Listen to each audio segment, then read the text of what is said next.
Hi, everyone. Welcome to episode 333 of the All Dolphins podcast. See Chris Perkins, my guest host again today. I have learned how to count and went from 332 to 333 seamlessly.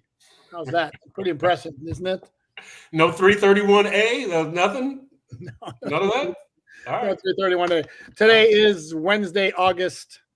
I'm going to forget the date, aren't I? August 14th, 2024. The day before the Dolphins conduct their one and only joint practice with the Washington Commanders ahead of their preseason matchup at Hard Rock Stadium on Saturday night. Lots to talk about again today. Dolphins made a roster move, filling the spot that was created by the release of Teair Tart. Oh, and we'll tell you what Mike McDaniel had to say about that decision. Politeness comes to mind here. We'll tell you about the practice today. Just talk about the biggest nugget from the practice, which was who wasn't there actually. Very important clarification from NFL officials. We'll talk some Cam Smith, some Chop Robinson, but we will start first with a very quick history lesson. And this one actually is a personal history lesson. How's that? 10 years ago, August 10th, 2014. And I realized this based on my Facebook memories, that feature, which was very cool in this particular case, was the Ice Bucket Challenge at Dolphin Training Camp. And there's a picture that I put out on X, Twitter, whatever you want to call it. It's myself, Adam Beasley, now with Pro Football Network, back then with the Miami Herald, or am I not supposed to say that? Sorry. James Walker, who was the Dolphins writer for ESPN at the time, Andrew Abramson, who was the beat writer for the Palm Beach Post, and Danny Hollywood Abramowitz, who is a co-host with Joe Rose on the Joe Rose radio show. And this was part to raise funds to the genesis of it. It was dealt with ALS research and all that. So it was a big trend throughout the summer. Joe Philbin, it was people challenging other people, and the head coach, Joe Philbin at the time, challenged Dolphin beat writers to go ahead and do it. And it was hot, shockingly enough, on the one day at practice that day, and we grabbed the buckets over our head. And I actually said it. I'd do it again. Like today, for example, would be another day. I would have done the Ice Bucket Challenge gladly because it was another scorcher. And this is me saying this, sitting in the stands, in the shade, and I can't imagine just how miserable it is for the players who obviously are in 17 times better physical condition than you and I will ever be, but still, it is brutal out there. All we have to do is remember that Buffalo Bills game when the Bills came down right in September, and it was kind of like that today. It was that kind of oppressive heat and humidity. Yeah, and again, I've said it before, I'm going to say it again. No team in the NFL, maybe in any sport, has the kind of home field advantage the Dolphins have in September home games because, and yes, both teams have to play in the heat, except the Dolphins sideline is in the shade by the early afternoon, whereas the poor visiting team, yes, I said poor, have to stay in the oppressive heat, sun, the entire afternoon and come down to South Florida for a couple of weeks in August and September. You'll understand what I'm talking about. Poop, I always ask players, what is the biggest home field advantage in sport? Is it the heat and humidity here, or is it the altitude in Denver, which you also can't prepare for? Usually it's here. Usually it's the heat and humidity here. Obviously, if you're a basketball player or a hockey player, the heat or humidity doesn't bother you. But usually the answer is here in September and August that's the biggest home field advantage. No, because here's the thing is obviously the more you play in the high altitude, the more you're going to get acclimated to it. But on that particular night or day, the conditions are the same for both teams. When there's a September home game at Hard Rock Stadium, the conditions are not the same for both teams. That's the point that always seems to escape a lot of teams and a lot of Dolphin fans actually who will combat this with, well, what about Buffalo in the snow? Well, both teams are playing under the same conditions. So that's anyway. Dolphins are, as long as the NFL doesn't step in and say you got to provide the same kind of shade on both sides, Dolphins would be crazy not to take advantage of it. They don't have that many home games this year early on at home. Obviously, they have the opener against the Jacksonville Jaguars, who are maybe a little bit more accustomed to the heat, but they still have to deal with, again, the sun the entire day. So anyway, we're not here to talk about that. We're here to talk about today's practice, where, again, it was really hot. The Dolphins didn't practice outside the entire time. They went inside to finish up for a second consecutive day. And as I mentioned earlier, the thing that really stood out about this practice, and Perk, as you discussed it, I will look for all the rundown, is whole lot of star power was not practicing today. And I think part of the reason is because we're going to get some star power Thursday, tomorrow, in the joint practice against Washington. We'll get more star power Saturday in the preseason game, 7 p.m. at Hard Rock Stadium against Washington.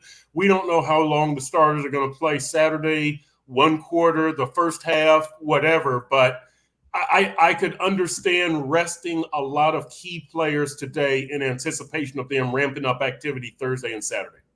Without question, that's your deal. I completely agree with you. And there are also several players who are dealing with some minor nicks. So the full list that I have here, and feel free to tell me if I'm wrong on any of them, or if I'm missing somebody: Tyreek Hill, Jeff Wilson Jr., Raheem Mostert, Savon Ahmed, Anthony Schwartz, Jalen Waddle, Tanner Connor, Jody Fortson Jr., Jonnu Smith, Aaron Brewer, Teron Armstead, take a breath, Benito Jones, Calais Campbell, Anthony Walker Jr., David Long Jr., Kendall Fuller, who I should mention will be going against his former team in the joint practice and in the preseason game, Jalen Ramsey, Ethan Bonner, and Javon Holland. The one good news, rookie fifth-round pick Mohamed Kamara was back at practice after missing a few days, and Jalen Phillips' workload kind of ramped up a little bit in team periods. That certainly was obviously very encouraging to see.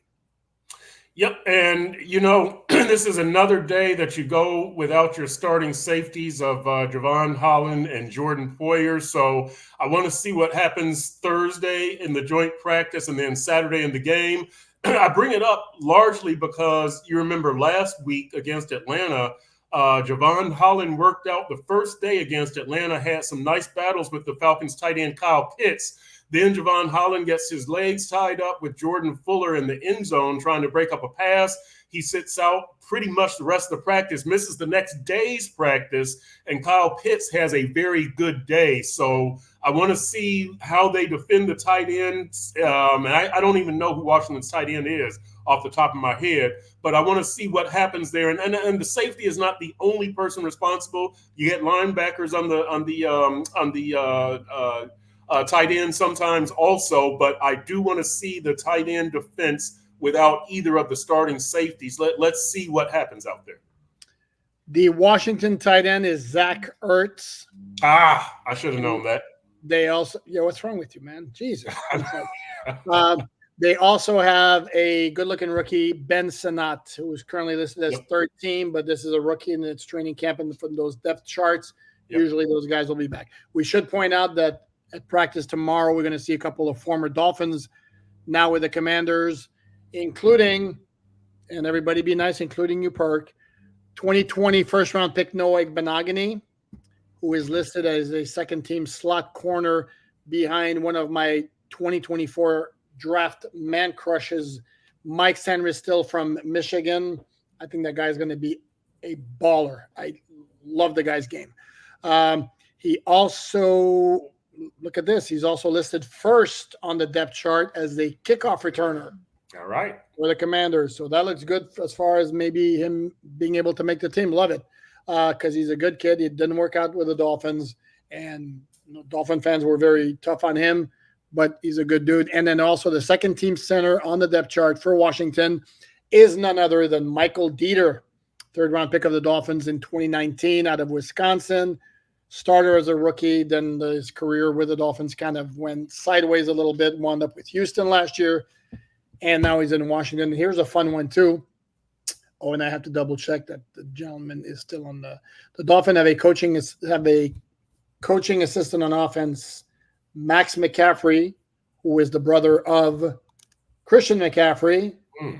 And another of their brother is a Commanders rookie wide receiver, Luke McCaffrey. Yeah. So family ties over here. Would you like to? Yeah, yes, I really like Anything Luke about Mike McCaffrey, man. Benaghi I or Michael saw him Dieter? at the Senior Bowl. I really like him. What else? I was going to say something else too. I like Noah Igbenogany as a person. He was a disappointment as a player, but whatever. So yeah, we'll see what happens out there, and then yeah, Michael Dieter. He was a quality person also. There's no jerks on the Dolphins. Oh, here's what I was going to say. Go ahead. Because you mentioned Michael Dieter, the Dolphins have gone to Wisconsin a lot, right? Between Chris Chambers, Jamar Fletcher, Andrew Van Ginkel, Alec Ingold. Am I correct? Michael Dieter. I think they've gone to that school correct. Those are all of what Wisconsin guys, aren't they? They are all Wisconsin guys. Very good. How about that? And we should mention that Igbenogany's Dolphin tenure ended last year when they traded him during training camp to the Dallas Cowboys for a fellow cornerback by the name of Calvin Joseph, who didn't make the Dolphin roster. I'm sorry, he did. He played 4 games for the Dolphins before being moved. And to be noted that Calvin Joseph is now a member of the Kansas City Chiefs. So, but a lot of guys, again, did not practice. There are some, again, who are dealing with minor stuff that who probably won't work, like Jalen Waddle. I wouldn't expect him to work against the Commanders. But I certainly would expect to see Tyreek Hill. I would expect to see Teron Armstead, guys who aren't out there. Jalen Ramsey's dealing with something which is supposedly minor. But again, considering how important a player he is, you'd like to see him out there. It's good that it's nothing serious, per Mike McDaniel. But still, these are important players because you're looking at the list of guys who did not practice. And as I mentioned, there's an awful lot of firepower there. You were talking like, man, almost all of the Dolphins Pro Bowl players, and we didn't mention Bradley Chubb, who remains on PUP, so quite the list. As far as what we saw, did anything really stand out to you in practice? It was kind of You know, you did mention Jalen Phillips. I thought Jalen went full speed in the individual drills. There weren't many of them, but I thought he did go full speed in those for what it's worth. We did see him out there for some 11 on 11, but you know what I thought? What stood out to me, there were a lot of Devon Achane runs today. And it was funny that I sent in my practice report, and one of my editors emailed me back and said, "Am I the only person who didn't tackle Devon Achane today?" And I was like, "Yeah, the dude got a lot of work. Raheem Mostert did not get a whole lot of work today. That's predictable. But Achane got a lot of work both as a runner and as a receiver today." And Jalen Wright also got his share of work. And he did. And he looked good again. He looked better in practice than he had to me before, like with the quick cuts at the line was very impressive. There are a couple of blocks that really stood out to me as well. Robert Jones on a running play where like completely cleared space and created a hole for him. Jack Driscoll has another one like that. And there's a guy I mentioned is keep an eye on him in the mix for a starting job on the offensive line. I think that whole thing is still semi mishmash in terms of who's going to start where. But I would not necessarily discount Jack Driscoll, the newcomer from the Philadelphia Eagles. Speaking of the Philadelphia Eagles, they are the last team for which the Dolphins newcomer had played. I'm talking, of course, the new Dolphin player signed on Wednesday morning, Robert Cooper, defensive tackle from Florida State, listed at 6'2", 335. So, big dude. Came into the NFL last year as a rookie free agent. And here's the thing that intrigues me. If you look at his transactions from last year, it was Seattle signed in May, lasted about 10, 11 days. They cut him. They re-signed him in August. It's another 12 days. They cut him again. Hooks up with the Eagles later in August. It's another 10, 11 days, and they cut him again. Like he didn't last any long period of time with any of those 3 teams, which raises suspicions. But then this is a guy who won the Bobby Bowden Leadership Award at Florida State as a senior. So, which suggests that he's a guy of high character, that would not be an issue of, either not playing hard enough or being a problem player. But the fact that he lasted 2 weeks at all 3 of his stops last year, or 3 of his stints. And again, as I always caution when the Dolphins sign players in August in training camp, We're always going to report about it. We're always going to do as thorough a scouting report as we can. And in this particular case, there's not a whole lot because, again, you're talking about a total of a month basically. But generally speaking, guys you sign in August, if you're counting on those to have like a major significant production for the team, usually it doesn't pan out that way. Yeah, and I think that it shows that the Dolphins are still searching for answers, right? Because when you cut a guy like Teair Tart, and look who's left. This is not a personal attack on any of these guys, but guys such as Isaiah Mack and guys of that ilk, Neville Gallimore. Though, it's easy for me to say. Those type of guys who don't have a solid NFL reputation. You're looking for somebody to play alongside and behind Zach Sealer and Calais Campbell, and you don't have an answer. You don't have a single solitary good answer. Benito Jones, yeah, he's a projected starter. He's okay, but I think the Dolphins are still looking for another good starter and a couple of good reserves that they can rotate in. I don't think they have that answer just yet. I don't disagree, but this is where I would make the counter of like, are we, no offense, but are we really expecting Robert Cooper to be that guy? I think no. The Dolphins are taking a shot. They need bodies for training camp for practice. Right. Benito Jones has been out for a few days. And then Calais Campbell doesn't work every day. He didn't work today. So I think it's a matter of basically filling a roster spot. So now we have to talk about Teair Tart because the question came up on Wednesday morning, a day after the move was made. Why did you release Teair Tart, Mike McDaniel? And Mike McDaniel took the route that I think we probably should have expected him to take. It was not going to be any shots. It was going to be the high road, very nice complimentary stuff about a player, even though he's on his way out the door, and basically said that they kind of realized he wasn't a good scheme fit. And this is a veteran who has goals, and we wanted to give him the opportunity to sign elsewhere. And of course, this is where somebody immediately would jump in and say, didn't you already know? Didn't you know when you signed him he wouldn't be a good scheme fit? Right. And perhaps Mike McDaniel was trying to cover for a lack of effort from Teair Tart. Maybe it was something along those lines, but Mike McDaniel is such a nice guy. He doesn't publicly rip anybody. So who knows what the real story is, but right. I agree with you that to discover that he's a scheme fit weeks after is not a scheme fit weeks after you signed him. That seems kind of sketchy to me. Yeah, and you mentioned that the biggest point here is, again, that's not Mike McDaniel's MO. Right. And now if Vic Fangio had been there and we'd asked Vic Fangio would have said, the guy's a lazy ass. I mean, right. He might have said that, I should say. But again, that right or wrong was the word on Teair Tart when he was released by the Tennessee Titans last year. And there are times when we looked in training camp, this is a guy who will flash here and there. And then the other time it's like, he just doesn't do anything. So, and I have no issue with that. It's fine. I mean, there's no reason to trash the guy on his way out the door. If it was an issue of like, we didn't like the effort on a consistent basis, I don't think there would have been outrageous for Mike McDaniel to say that. But again, not every coach would say. In fact, I asked this question among the media group gathered watching practice, how many NFL head coaches, if the reality was that the issue was they didn't like he lacked consistent effort, how many NFL head coaches actually would say that on the record, as opposed to how many would take the high road the way Mike McDaniel did?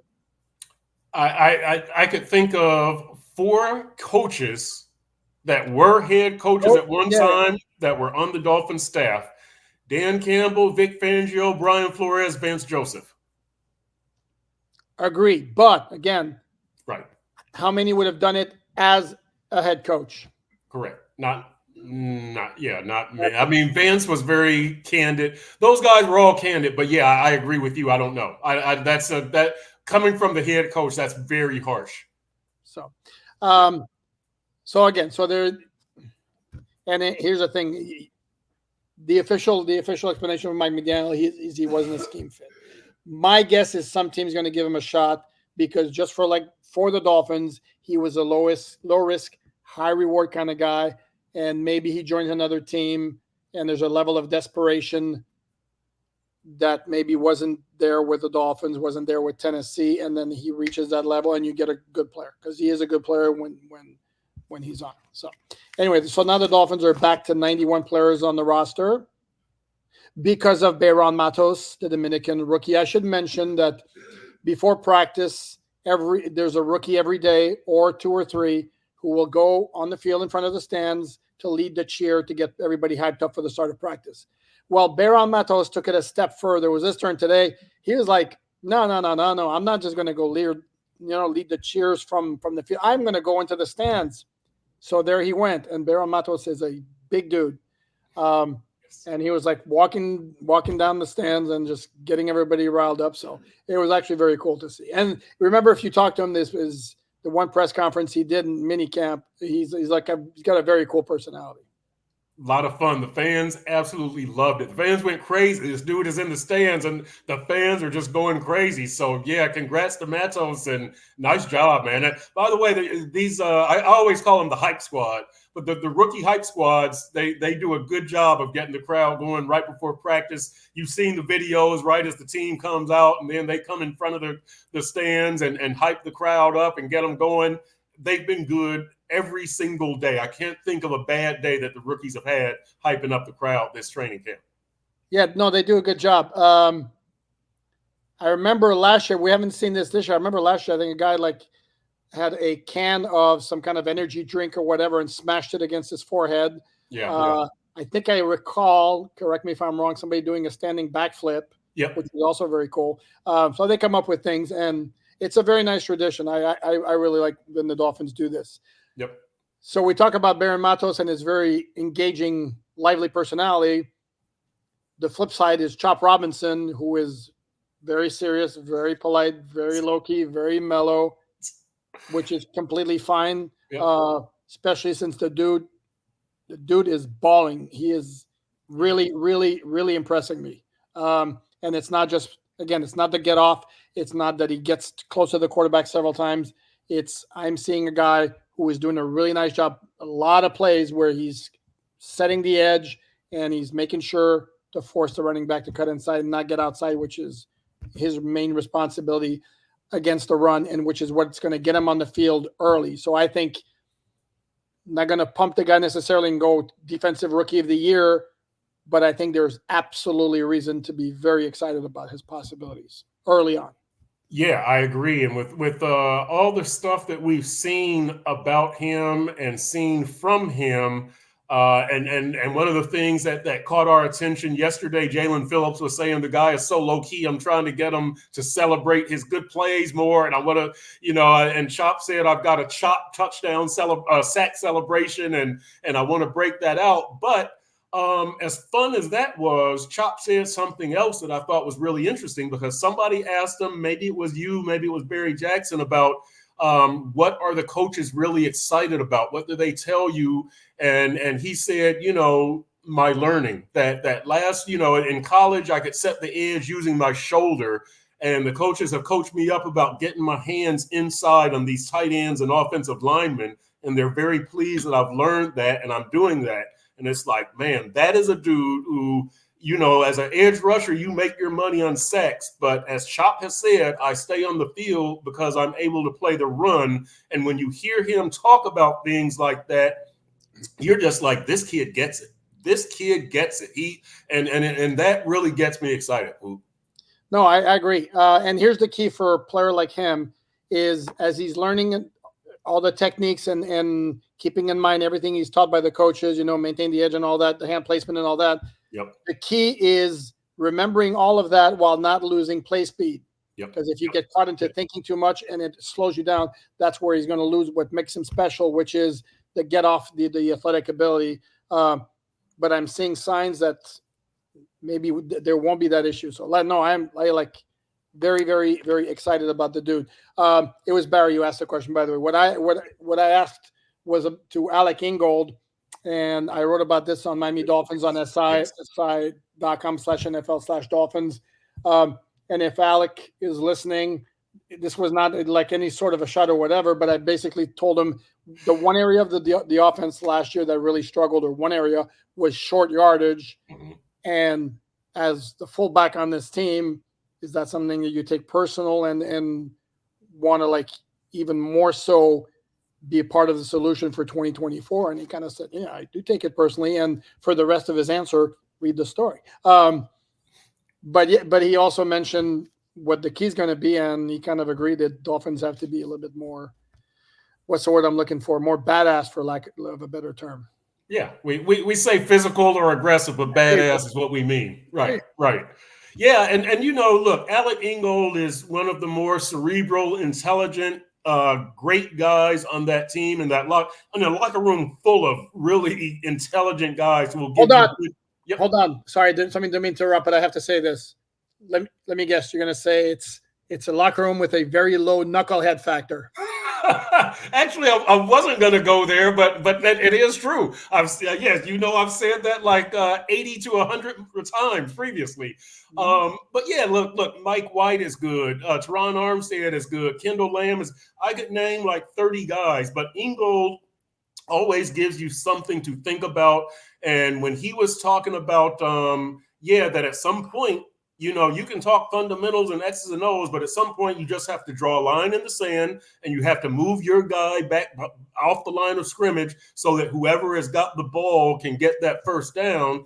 And again, it's like, this guy gets it. Like, this guy understands, and that is right. You can be as cute as you want and have as much jet motion and as much speed, but this is still a physical game. And at a certain point, you just have to knock somebody off the line of scrimmage. And it's good to hear a player say that.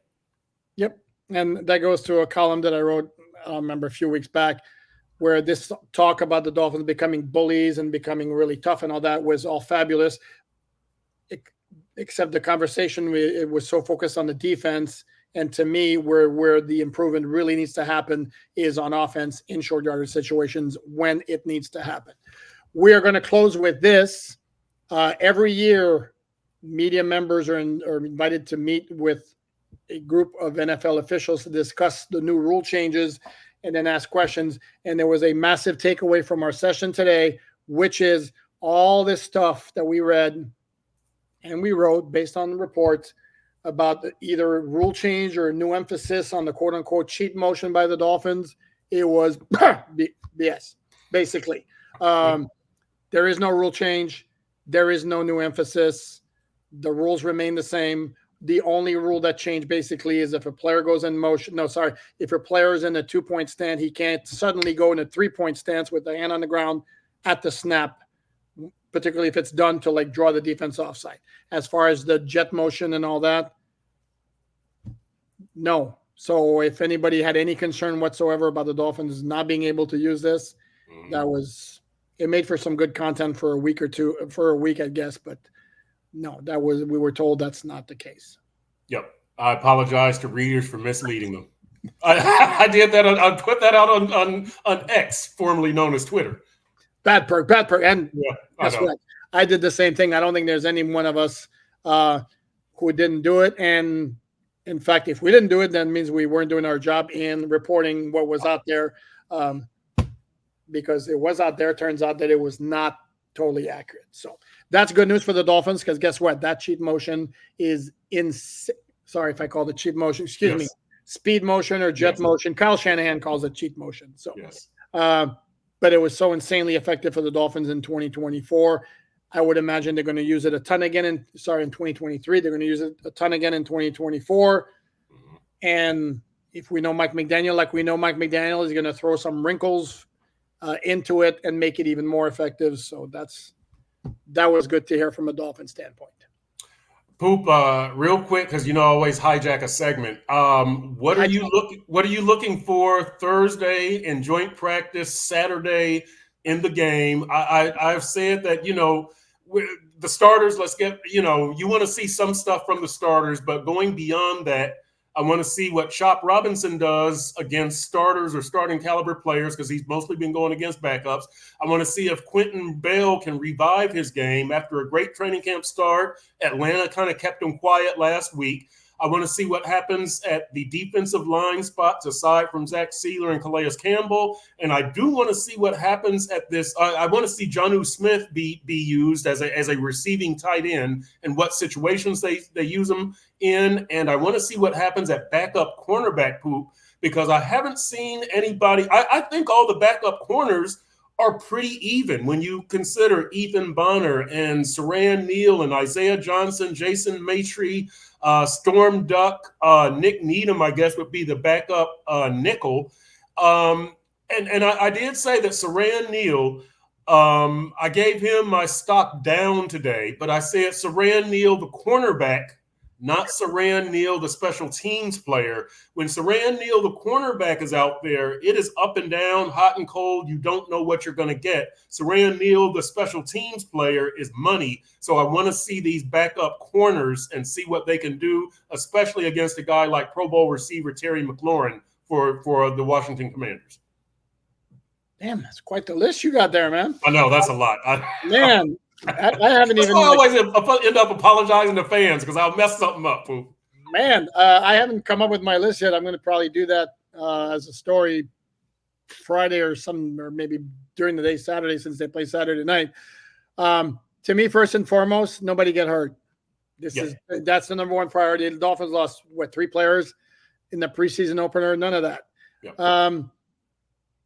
And joint practice. I'm including joint practice here too. Oh, correct. I would think, be very curious to see Chop Robinson, absolutely how he looks. Cam Smith is somebody I'm very intrigued about.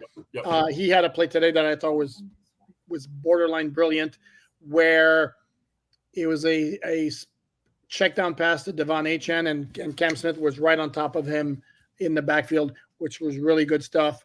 Yeah. So I want to see him. And again, let's not forget, the guy was really good last year in training camp. Yes. And then he lost his mojo, and then Vic Fangio completely froze him out. Mm-hmm. And Anthony Weaver made it a point basically to say this summer that the key with him is be confident and stay confident even if you have a bad play. And that's what Cam Smith said today, that's what Anthony Weaver has drilled into him to maintain the confidence. And I think there's something there, and I based on what I saw last year. So who knows what happens there. In terms of other guys, I don't know. Offensive lineman?